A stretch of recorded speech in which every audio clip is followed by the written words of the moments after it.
சின்ன குறிப்பிடம்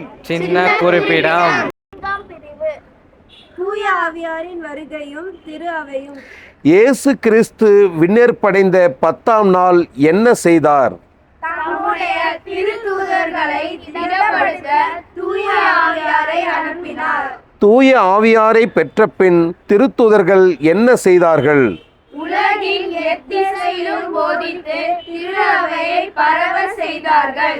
திரு அவைக்கு தலைவராக இருக்கிறவர் யார்? இயேசு ஆண்டவர்தான். அவர் தமக்கு பதிலாக கண்கண்ட தலைவராக யாரை நியமித்தார்? புனித பேதுருவை நியமித்தார். புனித பேதுருவுக்கு பதிலாக திரு அவைக்கு தலைவராய் இருக்கிறவர் யார்? திருத்தந்தை. மற்ற திருத்துதர்களுக்கு பதிலாய் இருக்கிறவர்கள் யார்? ஆயர்கள்.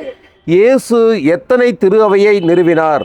கத்தோலிக்க திரு அவை என்ற ஒரே திரு அவையை நிறுவினார். திரு அவையின் போதனைப்படி வாழாதவர்களுக்கு விண்ணக வாழ்வு கிடைக்குமா?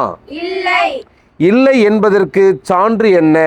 திரு அவையின் போதனைப்படி வாழாதவர் பிற இனத்தார் போல ஆகட்டும் என்று இயேசு கிறிஸ்து அறிவித்தார்.